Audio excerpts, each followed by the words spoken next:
మీ ఎలాంటి వ్యాపార ప్రకటనలకైనా వెంటనే మా ఛానల్ సంప్రదించండి. అందరికి నమస్కారం, నేను శిరీష. ముందుగా అందరికీ శ్రీ పరాభావనామ సంవత్సర ఉగాది శుభాకాంక్షలు.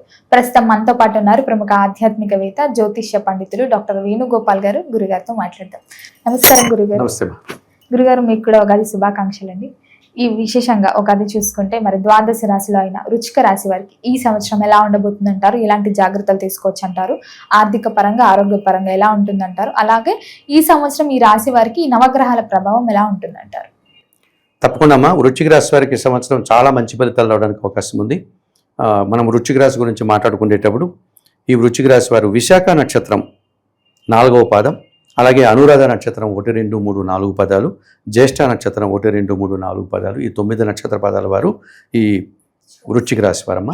ఈ వృశ్చిక రాశి వారికి ఈ సంవత్సరం ఆదాయం 11, వ్యయం 5, రాజ్యపూజ్యం 2, అవమానం 6గా చెప్పడం జరిగింది.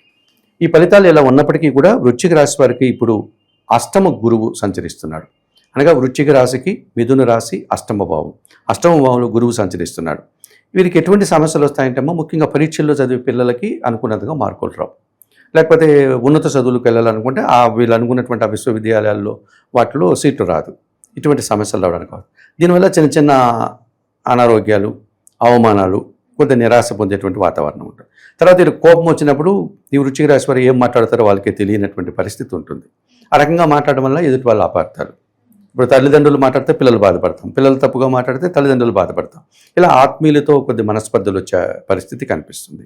అలాగే ద్వితీయ పంచమాధిపతి అయినటువంటి గురువు అష్టంలో ఉంటాడు కాబట్టి ఆలోచనలు సక్రంగా ఉండదు. వీరికి ఖచ్చితంగా ఆలోచించలేకపోతారు, అస్పష్టత ఎక్కువ అవుతుంది, మాటలు కఠినంగా మాట్లాడేస్తారు. నేను ఈ ఉద్దేశంతో మాట్లాడానండి అంటూ ఉంటారు. నువ్వు ఏ ఉద్దేశంతో మాట్లాడినా ఎదుటివారు అర్థం చేసుకునే ఉద్దేశమే ఇంపార్టెంట్ కదా, అక్కడ కదా మనకు సమస్య వస్తుంది. ఆ రకమైన సమస్యల్ని వీరు తెచ్చుకుంటారు ఈ సంవత్సరం. అయితే వీరికి అదృష్టవంతులు అని చెప్పడానికి జూన్ 2వ తారీఖు నుంచి వీరికి భాగ్యస్థానంలో గురువు ఉన్నత స్థానంలో సంచరిస్తున్నాడు. ఇక్కడి నుంచి వీరి మాటకు విలువ పెరుగుతుంది, వీరి ఆలోచనల్లో స్పష్టత ఏర్పడుతుంది, చక్కగా చదువుకుంటారు, ఉన్నత చదువులకు వెళ్తారు. అలాగే సంతానం అభివృద్ధి పదంలో ముందుకు వెళ్తుంది. భాగ్యంలో గురువు ఉంటే కన్నా చాలా పనులు వీరు సునాయాసంగా పూర్తి చేస్తారు. నూతన ఉద్యోగాలు, ఉద్యోగంలో పదోన్నతులు ఇవన్నీ చక్కగా రావడానికి అవకాశం ఉంటుంది. మంచి పేరు ప్రఖ్యాతులు కూడా తెచ్చుకుంటారు. తల్లిదండ్రుల ఆశీస్సులు చక్కగా ఉంటుంది. భాగ్యస్థానంలో గురువు ఉంటే ఇప్పుడు మీరు మన పిల్లలు వేరే రాష్ట్రాల్లోనో వేరే దేశాల్లోనో ఎక్కడో చదువుల రీత్యా, ఉద్యోగాల రీత్యా వెళ్ళిపోయి ఉంటారు.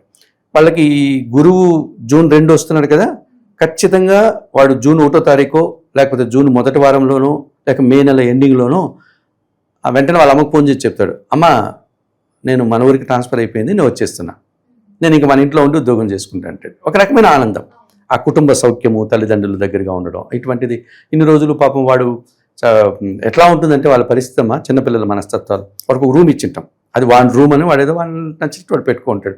వాడికి ఒక నెల రోజుల తర్వాత 2 నెలల తర్వాత వేరే ఊళ్ళో అక్కడెక్కడ హాస్టల్లో ఉండి వస్తే వాడు ఆ రూమ్ అంతా శుభ్రం చేసుకోవడం, నా రూమ్ ఒంటరిగా అయిపోయింది, ఆ రూమ్లో ఉండే వస్తువులంతా పలికించుకోవడం, ఇవన్నీ మనం చూస్తూ ఉంటాం పిల్లల మనసు. అట్లాగా వాడు ఎంత ఆనందపడిపోతాడంటే అంతగా ఆనందపడేటువంటి పరిస్థితి వాడి నిజస్థానానికి, నివాస స్థానానికి, సొంత స్థలానికి మళ్ళీ వచ్చేటువంటి వాతావరణం కూడా ఈ వృశ్చిక రాశి వారికి భాగ్యంలో గురువు రావడం వల్ల జూన్ 2 నుండి అవకాశం ఉంటుంది.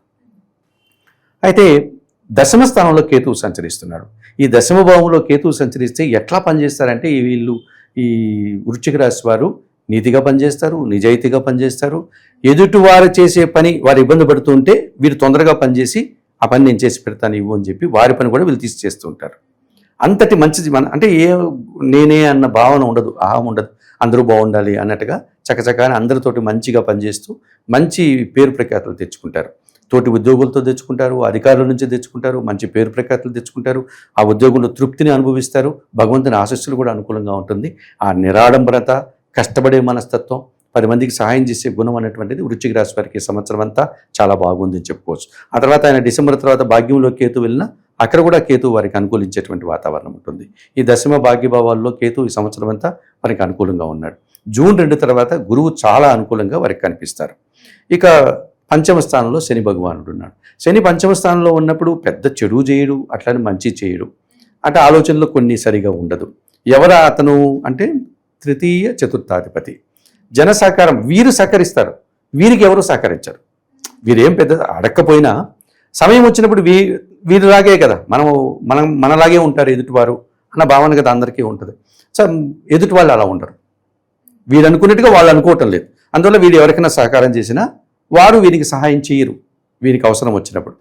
అటువంటి సమస్య ఏర్పడుతుంది. తర్వాత కుటుంబంలో ఒక రకమైన అశుభ్రత ఏర్పడుతుంది. శుభ్రతంగా ఉండలేరు వీళ్ళు. దాని ఒక రకమైన బద్ధక స్వభావం కనిపిస్తుంది. కుటుంబంలో వస్తువులంతా ఎక్కడ పడితే అక్కడ పడేయడం. కొంతమంది పిల్లలు మనకు ఎక్కడన్నా వెళ్తున్నారంటే వాడికి ఒక నచ్చినటువంటి వస్త్రాలు ఉంటాయి అనుకోండి, అక్కడికి వెళ్ళాలి అంటే ఆ వస్త్రాలు వేసుకొని పోవాలనేది కొన్ని వాడు పెట్టుకున్న పరిధులు. వాడు ఏమనుకుంటారంటే అది రెడీగా ఉంటుంది అని వాళ్ళ మదర్ వాళ్ళు ఎవరో రెడీ చేసి దాన్ని శుభ్రం చేసి ఐరన్ చేసి పెట్టింటారన్న భావన ఉంటాడు. వాడు పరిగెత్తుకొని ఇంటికి వచ్చి చూస్తే వాళ్ళు చేసిండరు.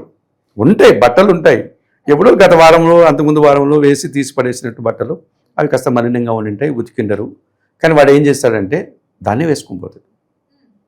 ఎందుకంటే వాడికి అది ఇష్టం. అంటే అక్కడ శుభ్రత ముఖ్యం కాదు వాడికి, వాడు అనుకునేది జరగాలి. వాడికి ఇష్టమైన డ్రెస్ని ఆ కార్యక్రమానికి వేసుకొని పోవాలా, గత్యంతరం లేదు కాబట్టి వేసుకొని పోతుంటారు. ఇలాంటి లక్షణాలు కనిపిస్తాయి ఈ తృతీయ చతుర్థ భావాల్లో శని ఉండేటప్పుడు. ఇంతెందుకమ్మా, ఉదయం పూట ఆదివారం పూట ఎప్పుడైనా అందరూ చక్కగా లేచి స్నానం చేసి ఈరోజు మంచి ఏదో అల్పాహారం అమ్మ ఎవరో నచ్చినది ఏదో చేసి ఉంటుంది, అందరూ రండి తిన్నాము. రోజుల్లో ఉండరం కదా, ఎక్కడికి వాళ్ళు అక్కడ ఈ ఆదివారం అన్న అందరూ మాట్లాడుకుంటూ తిన్నాము అని ఏదో పిలిస్తే ఎవడో ఈ పంచమ శని ప్రభావం ఉన్నవాడు లేచి అమ్మ నేను స్నానం చేయలేను, నేను బ్రష్ చేసుకొని వచ్చి టిఫిన్ తినేసి తర్వాత స్నానం చేస్తా అంటాడు. ఇది శని దోషం. అర్థమవుతుందా? మనం వెళ్ళే ముందు ఆ చెప్పులు దిగిపోవడం, వెళ్ళేటప్పుడు మన వెహికల్ రిపేర్కి రావడం, ఇట్లాంటి చిన్న చిన్న సమస్యలు ఎదుర్కొనే వాతావరణం కనిపిస్తుంది తప్ప పెద్దగా ఇబ్బంది పెట్టే పరిస్థితి అయితే శని భగవానుడు లేదు వీరికి. ఇక చతుర్థంలో రాహు. ఈ రాహు చతుర్థంలో అంటే ఇది చతుర్థము అన్నటువంటిది కుటుంబం, సుఖం. సో ఫుడ్ విషయంలో విపరీతంగా ఆశపడతారు వీళ్ళు, ఈ వృశ్చిక రాశి వారు. అటు చతుర్థంలో రాహు ఉంటే అన్ని రాశుల వారు అలాగే బిహేవ్ చేస్తారు. బయట ఫుడ్లు తెచ్చుకొని తినేయడం, వండుకొని తినరు, ఓపిక ఉండదు వీరికి, బయట నుంచి తెప్పించుకొని తినడం.